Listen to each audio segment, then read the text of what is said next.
She didn't yell. She didn't cry the way people cry in movies. No shaking hands, no dramatic exit. She just looked at me from across her couch, knees tucked under her, fingers twisting the sleeve of her sweater, and said softly, "So we can just stay like this. I don't need more. I just need you." And that was the moment something inside me shut down, because I knew I was about to walk away from the best person I've ever met. Not because she cheated, not because she disrespected me, not because she hurt me, but because she loved me more than I was capable of loving her back. And that kind of imbalance, it suffocates someone like me. I stared at the floor instead of her face, because if I looked at her, really looked, I might have stayed. And staying would have meant promising something I don't believe in. Forever. Marriage. Shared futures. I don't see that with anyone. Not her, not some imaginary better person. No one. She thought I was scared. Maybe I am, but it's not fear of missing out. It's not fear of commitment in the cheating sense. It's something colder. I don't picture myself building a life with someone. I picture screens, a quiet apartment, my desk light on at 2 a.m., existing in my head. And she pictured wedding playlists, dog names, tiny apartments with sunlight. When I told her I didn't see a future, she didn't fight me. She shrank. She started negotiating with her own needs. I don't need marriage. I don't need more time. I don't need dates. We can just stay like this. And that made it worse, because she was willing to love me at 40% effort while giving me 110%. We called it mutual, but if I'm honest, I pushed her away because I couldn't become the man she deserved. And after she was gone, after the silence settled in, after I blocked her because she said she wouldn't stop texting otherwise, I did something I'm almost too ashamed to admit.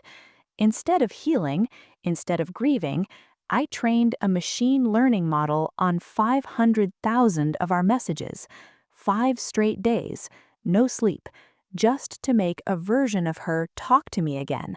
And when it worked, when it replied in her tone, when it said, "Did you eat today?" exactly the way she used to, that's when I realized maybe I didn't leave because I don't believe in forever. Maybe I left because I don't believe I deserve it.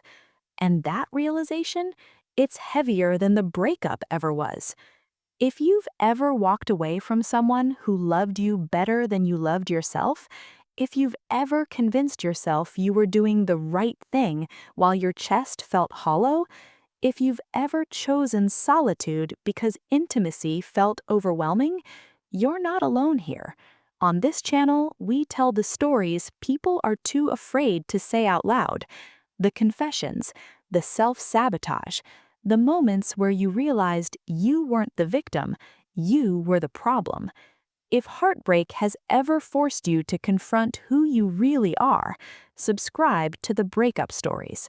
Because sometimes the hardest stories to hear are the ones that sound like your own thoughts at 2 a.m. Now let me tell you how I met the girl who loved me perfectly and why I still let her go. I met her on a random Tuesday night, Discord, a programming server. That's it. No meet cute, no dramatic collision. Her username had too many exclamation points in it. Mine was just my initials. She messaged me first. "Hey, you explained recursion really clearly. Can you help me understand it?" That's how it started. We talked for 4 hours, not just about code, about music, about why pineapple doesn't belong on pizza, about why she hates horror movies but watches them anyway. It felt easy. I don't do easy with people. I'm not socially anxious, I'm just inward. I live in my head. 12 plus hours of screen time daily. Work, side projects, gaming, YouTube in the background while I code. Silence doesn't bother me. People usually do, but she didn't. She filled the silence without overwhelming it. Voice notes instead of long paragraphs, laughs that cracked slightly at the end, stories about her coworkers like they were sitcom characters. I mostly listened. I'm good at listening. It makes people feel close to you without you having to reveal much. 3 months later, we met in person. She hugged me like she'd known me for years. Not awkward, not tentative, certain. And I remember thinking very clearly, this is dangerous, because she felt safe, and safe people expect futures. The first few months were peaceful. She planned everything. I showed up. She'd send "Good morning, heart" texts at 8 a.m. I'd reply around 11. She'd send memes, check if I'd eaten, ask about my projects. She came to my apartment the second weekend we were officially dating. She brought groceries. I hadn't cleaned. She didn't comment, just rolled up her sleeves and started organizing my kitchen. "You don't have to do that," I said. She smiled. "I want to." That was her thing. She wanted to. Love wasn't a transaction for her. It was action. One afternoon, she showed up with flowers. For me. I laughed. "You know I'm the guy, right?" She shrugged. "Guys deserve flowers too." I didn't know what to do with that. No one had ever loved me that actively. My affection was quiet, subtle, infrequent. Hers was loud in all the right ways. Letters, surprise snacks, handwritten notes left in my hoodie pocket. And every time she gave more, I felt something uncomfortable. Not pressure, not obligation, just awareness. I wasn't matching her energy. And instead of stepping up, I retreated slightly. I told myself, "You're just introverted. You're not romantic. She understands." And she did. That was the problem. The first crack happened on a random Sunday night. We were lying in bed, rain against the windows, her head on my chest.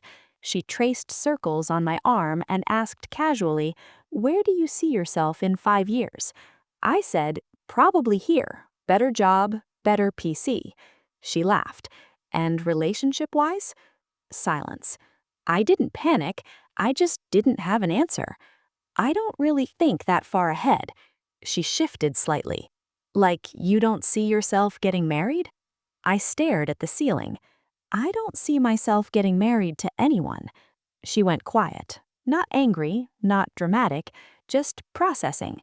"Oh," I added quickly, "it's not about you," which was true, but it didn't make it better. She nodded. "Okay." And we never talked about it again. But something changed, not visibly, just underneath. Her birthday was the first time I felt publicly exposed. She threw a small dinner, close friends, soft lighting, music in the background. She introduced me to everyone like I was her future. This is him. That tone, that certainty. Later that night, she stood up to thank everyone for coming, and she said, "And to him, thank you for being my person." The room went soft. People smiled at me. And my stomach dropped, because I didn't know if I wanted to be anyone's person. I smiled, kissed her forehead, played the role. But on the drive home, I felt something heavy in my chest. Not regret, not fear, just disconnection. She was building something in her head, and I was existing. She started talking about small future things, trips next year, moving closer to each other, dog breeds she liked. Every time she said "we," I felt myself detach slightly. Not enough to leave, just enough to survive. She never pressured, she never demanded, she just loved me harder. And I let her, because being loved like that feels good, even when you know you can't return it the same way. I told myself, "You'll grow into it. You'll feel ready eventually. You're just slow emotionally." But deep down, I didn't see forever. With her, with anyone. And instead of saying that clearly, I stayed. Because leaving someone who hasn't done anything wrong feels cruel. So I chose the quieter cruelty, staying while slowly pulling away. And I think that's where the real damage started.